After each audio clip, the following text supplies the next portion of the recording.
Hassan Nasrallah, the enigmatic leader of Hezbollah, has always been a figure shrouded in mystery.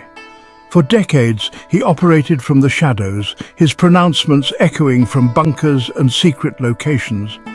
To his supporters, he was a revered figure, a beacon of resistance against Israeli aggression and Western imperialism. His detractors painted him as a ruthless terrorist, a puppet master pulling the strings of violence and instability in the Middle East.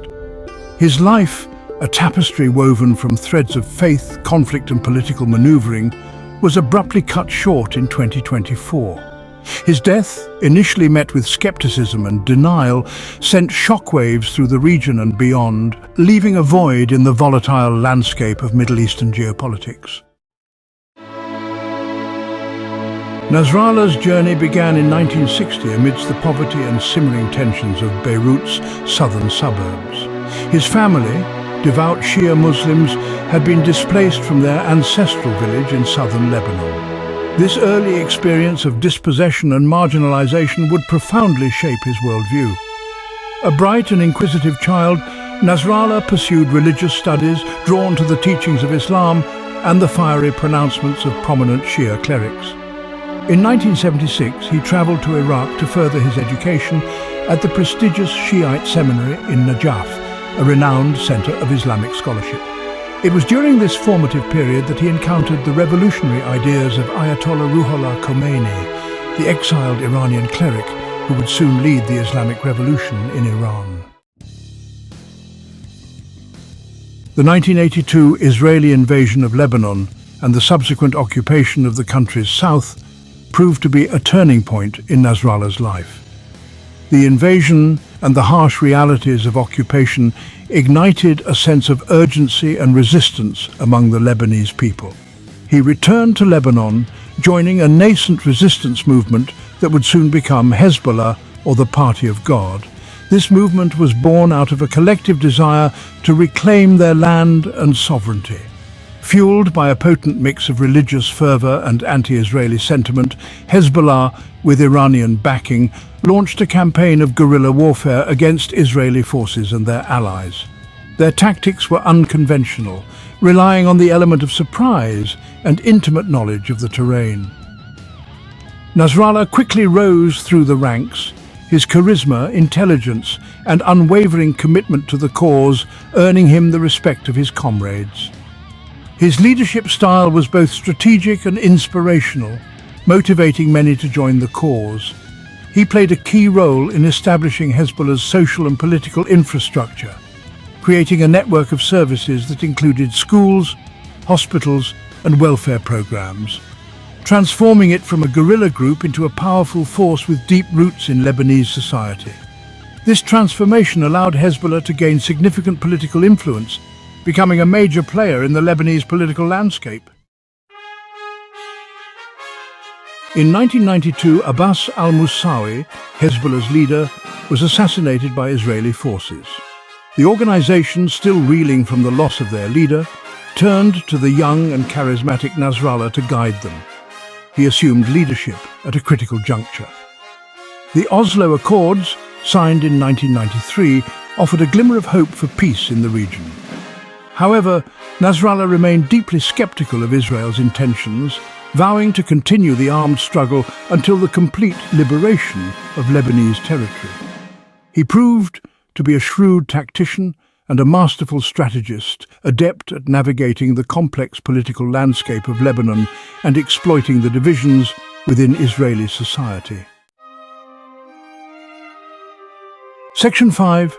Triumph and Tragedy in the New Millennium. The dawn of the new millennium brought both triumph and tragedy for Nasrallah and Hezbollah. It was a time of significant change and upheaval, marked by both victories and losses. In May 2000, after years of relentless pressure and mounting casualties, Israel withdrew its forces from southern Lebanon, ending an 18-year occupation. This withdrawal was a momentous event, symbolizing a major shift in the region's power dynamics. The withdrawal was hailed as a historic victory for Hezbollah and cemented Nasrallah's status as a hero not just in Lebanon but throughout the Arab and Muslim world. The celebrations were widespread, with people taking to the streets to express their joy and relief. However, this triumph was short-lived. The region remained volatile, and the sense of victory was soon overshadowed by new challenges and conflicts. In 2006, a cross-border raid by Hezbollah, which resulted in the capture of 2 Israeli soldiers, sparked a devastating month-long war with Israel. This conflict reignited tensions and led to severe consequences for both sides. The conflict caused widespread destruction in Lebanon and resulted in the deaths of hundreds of civilians. The aftermath left the country in ruins, with many families mourning the loss of their loved ones and struggling to rebuild their lives amidst the devastation. Section 6. The Syrian Maelstrom and Regional Alliances.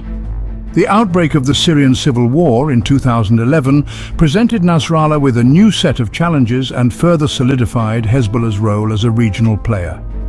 He chose to intervene in the conflict, siding with his longtime ally, Syrian President Bashar al-Assad.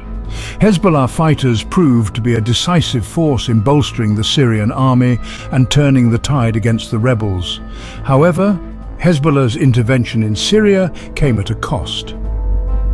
It exposed the organization to accusations of sectarianism and further fueled Sunni-Shia tensions in the region. The conflict also deepened Hezbollah's reliance on Iran, which provided the group with vital military and financial support. Section 7. Whispers of mortality and the confirmation of death. In recent years, rumors about Nasrallah's health had been circulating, fueled by his infrequent public appearances and a noticeable decline in his physical appearance. These rumors intensified in early 2024 when he was conspicuously absent from several major events, including Hezbollah's annual commemoration of International Quds Day. Despite repeated denials from Hezbollah officials, speculation continued to mount, with some reports suggesting he was suffering from a serious illness. Then, on a day that will be forever etched in the annals of the Middle East, Hezbollah confirmed the news that had been whispered for months. Hassan Nasrallah was dead. Section 8. A legacy etched in blood and belief. Hassan Nasrallah's death marked the end of an era. He left behind a legacy as complex and contradictory as the man himself. To his followers, he was a fearless leader who stood up to Israel, liberated Lebanese land, and defended the rights of the oppressed.